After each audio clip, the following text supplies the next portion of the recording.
Hello aspirants, welcome to another session of Mains 450 Plus series. आज हम लोग देखेंगे वर्चुअल डिजिटल एसेट्स के बारे में। तो जब भी हम वर्चुअल डिजिटल एसेट्स की बात करते हैं तो हमारे दिमाग में एक वर्ड सबसे पहले आता है, that is crypto currency. But see currency, जब डिजिटल करेंसी की बात करते हैं, it is just a part of this digital virtual assets. ठीक है, करेंसी के अलावा भी कई तरह की चीजें हो सकती हैं जो वीडीए की डेफिनेशन में आती हैं। राइट, आप कह सकते हो कि ऐसी कोई भी चीज जिसकी वैल्यू आप डिजिटल फॉर्म में स्टोर कर सको। ठीक है, स्टोर कर सको, ट्रांसफर कर सको, ट्रेड कर सको, वो सब आपकी डिजिटल एसेट्स कहलाते हैं, जैसे आपकी गवर्नमेंट सिक्योरिटीज। राइट नाउ, तो इसमें हमें जानना होगा कि ये होते क्या है, व्हाट रेगुलेशन इनको करने की क्यों जरूरत है, क्या नीड है इसको रेगुलेट करने की, और इसमें क्या एडवांटेज हैं जो इसका यूज बढ़ता जा रहा है, इसको रेगुलेट करने में चैलेंजेस क्या है, और उसके अलावा और क्या स्टेप लेने की जरूरत है। तो ये आर्टिकल हम लोग डिस्कस क्यों कर रहे हैं, बिकॉज ऑफ दिस न्यूज। ये 16 अक्टूबर को इंडियन एक्सप्रेस में थी दैट हमास फंडिंग के लिए यूज कर रहा है क्रिप्टो करेंसीज का।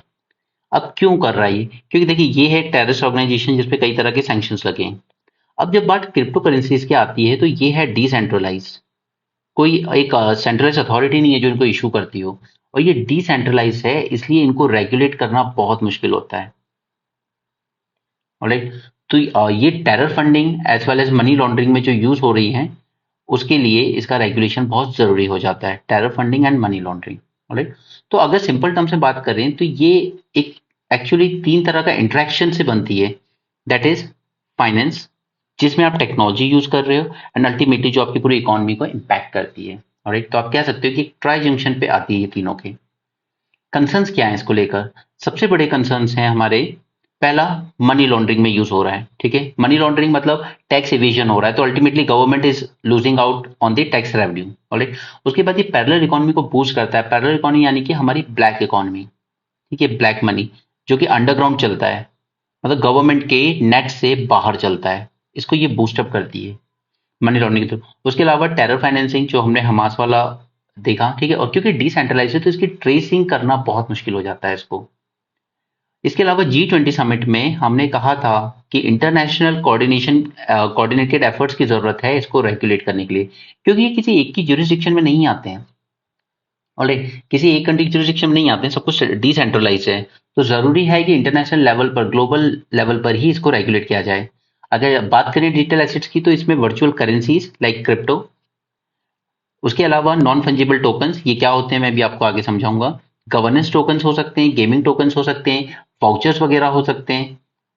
ठीक है, तो पहले इसकी डेफिनेशन प्रिपेयर करते हैं, क्योंकि मेंस के लिए सबसे इंपॉर्टेंट हो जाता है कि आप एक डेफिनेशन और एक कंक्लूजन अपने पास हमेशा रेडी रखें। तो अगर हम किसी इंटरनेशनल बॉडी की डेफिनेशन कोट करते हैं तो आपको ज्यादा अच्छे मार्क्स मिलने के चांसेस होते हैं। तो एफएटीएफ क्या कहता है कि वर्चुअल एसेट्स वो होते हैं जो डिजिटली रिप्रेजेंट करते हैं उसकी वैल्यू को। Okay, this is the important word, value. Virtual assets are the one whose digital representation of value can be traded, आप ट्रेड कर सकते हो उनको, एज वेल एज ट्रांसफर कर सकते हो, and you can use it for payment as well as investment purpose. Alright, so this is the definition that you should remember. Alright, इसके अलावा अगर हम यूएस डिपार्टमेंट की डेफिनेशन भी देखें तो ये बिल्कुल वैसी है जैसे कि हम प्रॉपर एक मनी को डिफाइन करते हैं कि मनी है क्या। ठीक है, digital representation of value function as medium of exchange, क्या हम as a medium of exchange को यूज कर सकते हैं, फॉर एग्जाम्पल क्रिप्टो। ठीक है, तो बिल्कुल कर सकते हैं। Store of value, yes it stores the value as well, and unit of account, okay, इसको लेकर आप पेमेंट भी कर सकते हो, but it is not issued or guaranteed by any jurisdiction। Alright, इन्हें कहते हैं हम VDA. Alright, not guaranteed by any jurisdiction। ठीक है, एकदम डिसेंट्रलाइज है, आप माइनिंग करते रहते हो क्रिप्टो करेंसीज की और वो प्रोड्यूस होती रहती हैं। क्लियर, अगर हम बात करें इंडिया की, तो इंडिया ने इसको कभी आउटराइटली बैन नहीं किया इनको, लेकिन इंडिया ने एक चीज की थी अपने 2022 के बजट में, कि इसको इनकम टैक्स एक्ट के दायरे में ले आए थे, कि अगर आप इन पर किसी भी तरह का प्रॉफिट अर्न करते हो तो आपको 30% टैक्स देना होगा गवर्नमेंट को। राइट, अभी हम इस पर वापस आएंगे। फाइनेंस एक्ट 2002 में भी, sorry not 2002, it is 22, I am sorry for this blunder. पहले हम जरा ये देखते हैं कि नीड क्या है। What is the need to regulate virtual digital asset. पहला कि इनका अडॉप्शन बढ़ता जा रहा है। With increasing number of Indian investors and businesses engaging in VDA transaction, it is essential to establish a regulatory framework to address potential risk and challenges. Alright, क्योंकि ये एक बबल की तरह होते हैं, एकदम से इनके प्राइसेस बहुत बढ़ते हैं और देन सडनली फॉल हो जाते हैं। राइट, ऐसे में क्या होता है, जो इन्वेस्टर्स हैं ये, जिनको ज्यादा समझ नहीं है, जो सिर्फ एक बिचौलिए पर ट्रस्ट करके इन्वेस्ट कर रहे हैं या ये देख के कि यार बूम हो रहा है, बहुत बूम हो रहा है इसमें वैल्यू में, तो इन्वेस्ट कर देते हैं। तो इनको प्रोटेक्ट करने के लिए जरूरी है हमें कि हम एक रेगुलेटरी फ्रेमवर्क तैयार करें इसके लिए। Alright, second is market volatility. Prices एक दिन बहुत ऊपर चले जाएंगे और सडनली बहुत नीचे भी आ जाएंगे, तो हाई वोलेटिलिटी है इसमें। ओके, तो इससे कई बार बहुत फाइनेंशियल लॉस हो जाता है इन्वेस्टर्स को। इसलिए हमें रेगुलेशन की जरूरत है ताकि हम मिनिमाइज कर सकें इस इम्पैक्ट को, कि एकदम सडन राइज और सडन फॉल ना हो। ये जो वोलेटिलिटी है इसको कंट्रोल किया जा सके। Right, so this is the second reason कि हमें क्यों नीड है इसको रेगुलेट करने की। Lack of consumer awareness. Many Indian consumers may not fully understand the complexities of VDA, and this is true. हम सिर्फ बबल देखकर कि प्राइसेस बहुत बढ़ रही हैं और हम इन्वेस्ट कर देते हैं, बट हमें उसकी समझ नहीं है exactly. So they could be vulnerable to misleading information. So regulation is needed to ensure transparency and accurate information dissemination. Right? Remember these words: transparency as well as accurate information dissemination. उसके अलावा जब भी हम इसको regulate करते हैं ना, तो हम एकदम फ्रेगमेंटेड अप्रोच लेते हैं कि कहीं पे कुछ एकदम सडनली कुछ नुकसान हुआ, चलो इस पे कुछ रेगुलेशन लाते हैं। तो फ्रेगमेंटेड है हमारा regulatory landscape. Like VDS are subject to a patchwork of rules and regulations. A unified regulatory framework नहीं है जिसकी हमें जरूरत है। Necessary to bring consistency and clarity to the market. क्योंकि कई बार क्या है कि जो इंडस्ट्रीज या जो कंपनीज इसमें इन्वॉल्व हैं, वो भी कहती हैं कि गवर्नमेंट क्लैरिटी नहीं देती है, तो इससे हमारी जो फ्यूचर प्रोस्पेक्ट्स हैं उन पर असर पड़ता है। गवर्नमेंट एकदम पीस मील अप्रोच रखती है। आज कुछ हुआ तो चलो अब हम नए रूल बनाते हैं, फिर कुछ हो जाएगा, इस रूल में ये चेंज करने की जरूरत है। तो कहीं ना कहीं एक कंसिस्टेंसी नहीं है इसमें। राइट, कभी आप कहते हो हम बैन करेंगे तो हमारे पूरी वैल्यूज गिर जाती है, फिर आप कहते हैं चलिए नहीं बैन नहीं करेंगे, सिर्फ रेगुलेट करेंगे, तो प्रॉब्लम है। ठीक है, तो स्टैंड क्लियर रखना चाहिए, कंसिस्टेंसी होनी चाहिए। आप एक यूनिफाइड रेगुलेटरी फ्रेमवर्क बना लीजिए उसके लिए। दूसरा, cross border transaction. VDA facilitate cross-border transaction. It is important to have a regulatory framework in place to address potential issues related to foreign exchange management, taxation and jurisdictional dispute. Okay, अब कोई cross border transaction हो रहे हैं तो उसमें forex exchange जो rate है हमारा उस पर भी असर आएगा, उस पर क्या टैक्सेशन लगना चाहिए और क्या नहीं। उसके अलावा ज्यूरिसडिक्शनल, अगर कोई डिस्प्यूट हो जाता है, सपोज वहां से किसी ने पैसा भेजा डिजिटल फॉर्म में, यहाँ नहीं मिला उनके लोगों को, तो फिर किसकी लाइबिलिटी बनेगी? इंडियन गवर्नमेंट उसको देखेगी या वहां की गवर्नमेंट देखेगी? ठीक है, तो किसकी जुरिस्डिक्शन में आएगा, वो भी डिस्प्यूट होते हैं। तो ये 5 पॉइंट्स काफी है ये जानने के लिए कि नीड क्या है इसको रेगुलेट करने की। दूसरा, हम देखते हैं कि इनमें ऐसे क्या एडवांटेज हैं कि यहाँ पे लोग इनमें इतना ज्यादा इन्वेस्ट कर रहे हैं। पहला एडवांटेज है accessibility. Right, because they are accessible to anyone with an internet connection, allowing more people to participate in global economy.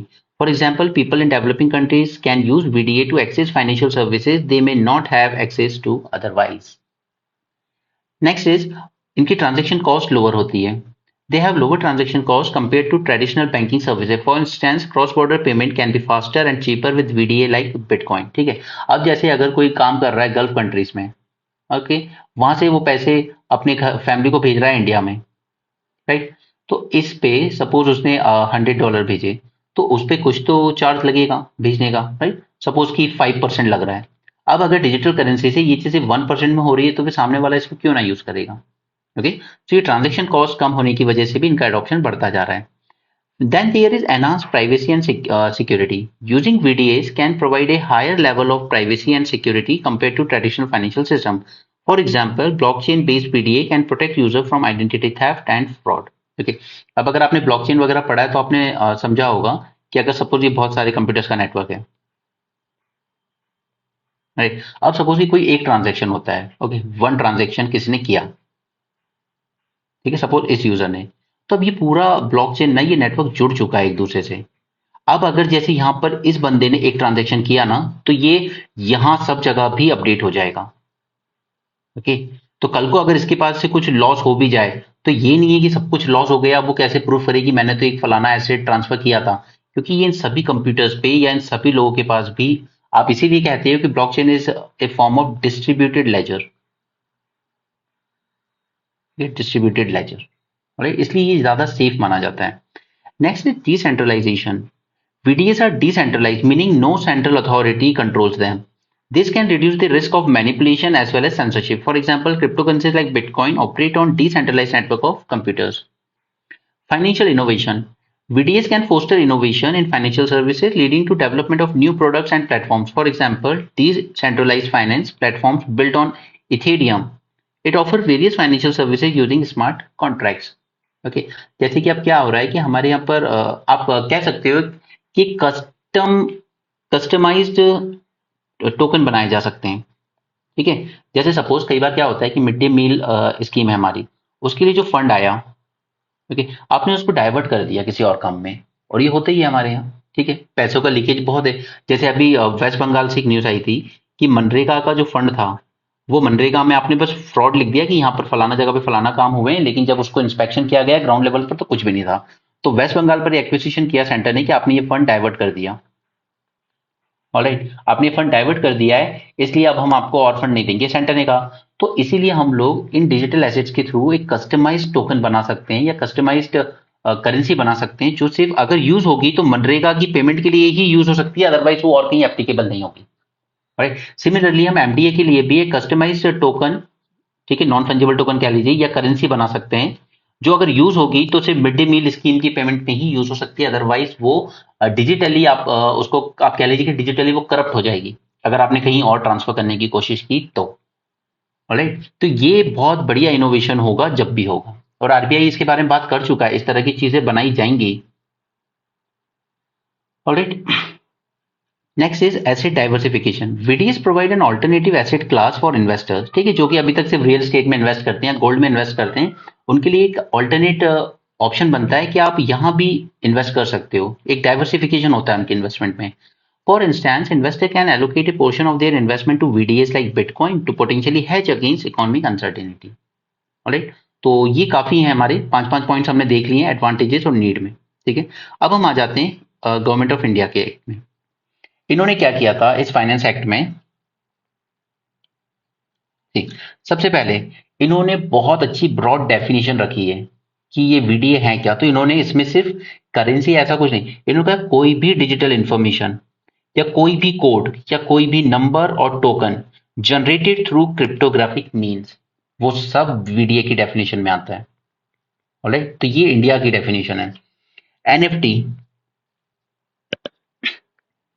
Okay, इसको आप डिफाइन कर सकते हो कि such digital asset centre by modification specify, ठीक है, मतलब ऐसे कोई भी नॉन फंजिबल टोकन जिनको सेंटर अपने नोटिफिकेशन से स्पेसिफाई कर दे कि ये डिजिटल एसेट कहलाएंगे, other than this info code number token, ये सब तो है ही, इसके अलावा भी अगर सेंटर नोटिफाइड कर देता है किसी चीज को कि ये भी डिजिटल एसेट का पार्ट है तो वो भी माना जाएगा, alright. Any digital asset that government में स्पेसिफाई, और जब गवर्नमेंट अपनी नोटिफिकेशन स्पेसिफाई कर सकती है तो ऑब्वियसली बात है कि उसको एक्सक्लूड करने की भी पावर होगी। गवर्नमेंट में also exclude any asset from definition of VDA, clear. Non fungible token देख लेते हैं कि ये क्या होते हैं। So these are digital assets that exist on blockchain, it allowing anyone to verify the authenticity and who owns it, similar like this, जो मैंने यहाँ पे आपको चेन समझाई, ठीक है, कि अगर किसी ने यहाँ पे एक ट्रांजेक्शन किया कि चलिए मैंने ये एसेट खरीदा है, ठीक है, तो ये जो ट्रांजेक्शन, ठीक है, तो अब ये ओन कर रहा है उस एसेट को, तो ये इंफॉर्मेशन सबके पास भी अवेलेबल होगी, ठीक है, सभी के पास। वही है नॉन फंजिबल टोकन आपका, it is a digital asset that exist on blockchain, okay, और ब्लॉकचेन फंक्शन करता है डिजिटल लेजर की बेसिस पर, ठीक है, sorry distributed laser, allowing anyone, okay, to verify authenticity and who owns it. So अब इसमें नॉन फंजिबल टोकन में सब कुछ आ सकता है, डिजिटल आर्ट, ठीक है, कोई पेंटिंग वगैरह है डिजिटली, ठीक है, कोई इमेज है, वीडियोस है, टेक्स्ट है, म्यूजिक है, ठीक है, that can be bought and sold as NFT. तो ये सब इसकी नॉन फंजिबल टोकन की डेफिनेशन में आता है, क्लियर है यहाँ तक। तो अब अगर आप पूछें कि वर्चुअल डिजिटल एसेट्स मुझे शॉर्ट में बताइए कि ये है क्या, तो देखिए अगर ये हम पूरा सर्कल माने कि ये वर्चुअल डिजिटल एसेट्स है, तो crypto currency is just a part of it. ठीक है, ये सिर्फ एक तरह का, सेकंड में ये चेंज कर देता हूँ, ये सिर्फ एक तरह का एसेट है, digital asset, right. It is just one of the digital asset under VDA. उसके अलावा इंफॉर्मेशन हो सकती है, कोई कोड हो सकते हैं, कुछ नंबर्स हो सकते हैं, वाउचर्स हो सकते हैं, या कुछ रिवॉर्ड पॉइंट्स भी, जो अपन आप लोग जब डिजिटल ट्रांजेक्शन करते हैं आपको रिवॉर्ड्स पॉइंट वगैरह मिलते हैं, वो भी वर्चुअल डिजिटल एसेट की डेफिनेशन में आता है। ठीक है, तो हमने ऊपर देख लिया था कि इनको रेगुलेट करने की नीड क्या है। ठीक है, क्योंकि इन्वेस्टर्स उतनी समझते नहीं है अभी इस चीज को। दूसरा, इनके एडवांटेजेस क्या है, क्यों इसका इतना अडॉप्शन तेजी से बढ़ रहा है, राइट। तो जैसे कि अभी हमने ऊपर देखा कि गवर्नमेंट अपने नोटिफिकेशन से एक्सक्लूड भी कर सकती है, तो उसी तरह हमारा जो central board of direct taxes है, इसने एक्सक्लूड किया है कुछ चीजों, कुछ डेफिनेशन से, that is like gift cards, okay, vouchers या रिवॉर्ड पॉइंट्स। यहाँ पे मैंने रिवॉर्ड पॉइंट वाउचर ऐड किए क्योंकि वो डेफिनेशन में आते हैं, बट सेंटर ने अपने पास ये पावर रखी कि हम चाहें तो एक्सक्लूड कर सकते हैं, तो उन्होंने किए हैं एक्सक्लूड। ओके, अब क्या स्टेप्स लिए गए हैं इनको रेगुलेट करने के लिए। चलिए देखिए, सबसे पहले तो एफटीए, ये जो फाइनेंशियल एक्शन टास्क फोर्स है, जो मनी लॉन्ड्रिंग के अगेंस्ट काम करती है, टेरर फंडिंग के अगेंस्ट काम करती है, उसने कुछ गाइडलाइंस इशू की थी इनको रेगुलेट करने के लिए, और वही गाइडलाइंस अडॉप्ट की हैं कई कंट्रीज ने, जैसे जापान ने की है, यूरोपियन यूनियन ने की है, सिंगापुर ने की है। ठीक है, तो ये पहला स्टेप है जहां कुछ कंट्रीज ने कोशिश की है कि चलिए रेगुलेट करना शुरू करते हैं। इंडिया की बात करें तो हमने फाइनेंस बिल 2022 में हमने बैन तो नहीं किया, ठीक है, ना तो हमने लीगलाइज किया, ना ही हमने बैन किया क्रिप्टोज को, लेकिन हमने ये कहा कि अगर आप इनके ट्रांजैक्शन से बाय और सेल करके कोई भी गेन हासिल कर सकते हो, हासिल करते हो, अगर आप कोई भी प्रॉफिट अर्न करते हो, तो उस पर हम 30% टैक्स लेंगे, राइट। मतलब हम लीगलाइज भी नहीं कर रहे, हम बैन भी नहीं कर रहे, आपकी मर्जी, आपको रिस्क लेना है लो, लेकिन अगर आपने कोई प्रॉफिट अर्न किया वहां से, whatever you gain from there, तो उस पर हम 30% टैक्स लेंगे एज अ गवर्नमेंट। क्लियर है यहां तक, ये इंडिया के लेवल की बात। उसके बाद G20 फाइनेंस ट्रैक पर भी हमने काफी एम्फेसाइज किया था कि इन एसेट्स को रेगुलेशन करने के लिए ग्लोबल लेवल पे कोई फ्रेमवर्क तैयार करना चाहिए, राइट, ताकि मनी लॉन्ड्रिंग रोकी जा सके, टेरर फाइनेंसिंग रोकी जा सके। ये सब न्यूज़पेपर के पॉइंट उठाए हैं मैंने आपसे, ठीक है, जो न्यूज़पेपर में मैं आपके साथ डिस्कस करता था, अगर आपने फॉलो किया है रेगुलर तो आपको याद आ जाएंगे। नाउ चैलेंजेस क्या हैं, देखिए, सबसे बड़ा चैलेंज तो है कि इनके पीछे जो टेक्नोलॉजी यूज हो रही है, दैट इज ब्लॉकचेन, ठीक है, एंड क्रिप्टोज। ये टेक्नोलॉजी अपने आप में बहुत ज्यादा कॉम्प्लेक्स है। ये टेक्नोलॉजी इतनी कॉम्प्लेक्स है कि इसको समझने में ही काफी टाइम चला जाता है। और आपको पता है हमारे यहाँ गवर्नमेंट में जो लोग हैं वो इतने कोई एक्सपर्ट तो होते नहीं है टेक्निकल फील्ड के, और जब तक वो लोग एक टेक्नोलॉजी को समझ कर, उसके फायदे नुकसान को समझ कर रेगुलेशन तैयार करते हैं, तब तक वो टेक्नोलॉजी में और अपग्रेडेशन हो जाते हैं, वो टेक्नोलॉजी में चेंजेस आ जाते हैं। तो यू कैन से कि आप पेस नहीं मेंटेन कर पा रहे हो जितनी तेजी से इसमें डेवलपमेंट हो रहे हैं, right.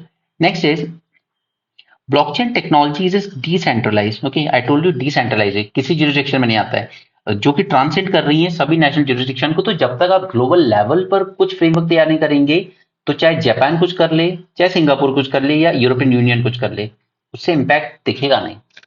Okay, next is technology of blockchain is rapidly evolving, as I told you, ठीक है। उसकी जब तक आप समझते हो कि इसके बेनिफिट क्या है, इसके ड्रॉबैक्स क्या है, इसकी एप्लीकेशन कहाँ कहाँ हो सकती है, तब तक तो उसमें और चेंजेस हो जाते हैं, ठीक है। इवन आरबीआई ने खुद कहा है, इवन गवर्नमेंट ने भी कहा है कि ये जो टेक्नोलॉजी है ब्लॉकचेन, इसको हमें यूज करना चाहिए for making this customized customized tokens, okay, ताकि जिस चीज के लिए पैसा दिया जा रहा है वो उसी में यूज हो। अगर बच्चे की स्कॉलरशिप के लिए दिया गया है तो वो टोकन वहीं यूज हो पाएगा, आपने कहीं और यूज करने की कोशिश की उस पैसे को तो वो करप्ट हो जाएगा, राइट। तो टेक्नोलॉजी बहुत अच्छी है, लेकिन उसको समझ के उसकी एप्लीकेशन ये सब तैयार करके उसमें रेगुलेशन करना एक टास्क बन रहा है सबके सामने।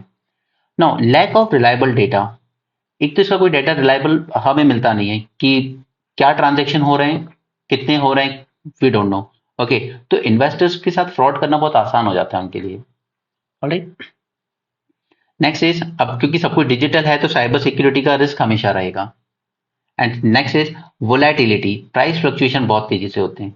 कई बार तो आपकी जो क्रिप्टो करेंसी से इनकी वैल्यू 10-10 लाख रुपए तक चली गई है, और फिर सडनली गिर के 1000 पे भी आ गई है, ठीक है। तो these are the challenges in regulation. Way ahead देख लेते हैं। तो देखिए, इंडस्ट्री हमेशा क्रिटिसाइज करती है गवर्नमेंट बीच बीच में कभी बैन करने की बात, एक बार आरबीआई ने कह दिया था बैन कर दो, फिर गवर्नमेंट ने कहा नहीं चलो रेगुलेट कर लेते हैं, फिर आपने टैक्स लगा दिया लेकिन बिना लीगलाइज किए। तो इन्वेस्टर्स और इंडस्ट्री कंफ्यूज रहती हैं इसमें कि क्या करें फिर हम। ओके, तो उनको कॉन्फिडेंस में लेना जरूरी है। ठीक है, उनको कॉन्फिडेंस में लेकर ये कहना चाहिए देखिए एक तो आप ट्रांजैक्शन की रिपोर्टिंग कीजिए, हमें जो भी ट्रांजैक्शन हो रहे हैं डिजिटल एसेट्स में उसकी रिपोर्टिंग कीजिए, और गवर्नमेंट को ये अधिकार अपने पास रखना चाहिए टू इम्पोज कंट्रोल, कि हम कंट्रोल कर सकते हैं अगर हमें लगेगा कि कहीं पे कोई फ्रॉड हो रहा है, और अगर कहीं भी कोई मिसडीड हुई है तो government should have the power to prosecute. Alright, अगर ये तीन चीजें गवर्नमेंट करती है बट इंडस्ट्री को कॉन्फिडेंस में लिए, ठीक है, क्योंकि ऐसा भी नहीं है कि हमें इनोवेशन कुछ हो रहे हैं जो इसमें फाइनेंशियल सर्विस में नए इनोवेशन हो रहे हैं उनको हार्म करना है, हार्म भी नहीं करना है हमें, ठीक है, लेकिन उनका प्रॉपर रिपोर्टिंग होना चाहिए, ठीक, उन पे प्रॉपर कंट्रोल होना चाहिए, और अगर गलती करते हो तो प्रोसिक्यूशन भी होना चाहिए। ओके, नेक्स्ट, अल्टीमेटली आपको कुछ ना कुछ लेजिस्लेटिव स्टेप्स तो लेने होंगे इसको कंट्रोल करने के लिए, रेगुलेट करने के लिए। ओके, और आपका ये जो भी लेजिस्लेटिव स्टेप आप लो it should be forward looking. Okay, it should not be like जो सफोकेट कर दे इस फील्ड को, ठीक है, फिर कभी वो इनोवेट कर नहीं पाएंगे उसमें। So it should be forward looking but with A proper regulation, right, और वो भी कंसेंसस से ही होना चाहिए, और अगर जितना हो सके तो वो ग्लोबल लेवल पर ही होना चाहिए, ठीक है, अदरवाइज फिर जापान सिंगापुर की तरह नेशनल लेवल पे तो करना ही है आपको। इसके अलावा adequate financial and literacy program चलाना चाहिए ताकि जो इन्वेस्ट करना चाहते हैं इनमें, ठीक है, वो बस ऐसे ब्लाइंडली ना करें कि प्राइस बढ़ रहे हैं तो करते जाओ, नहीं, you should have a proper understanding कि how this technology and this market works.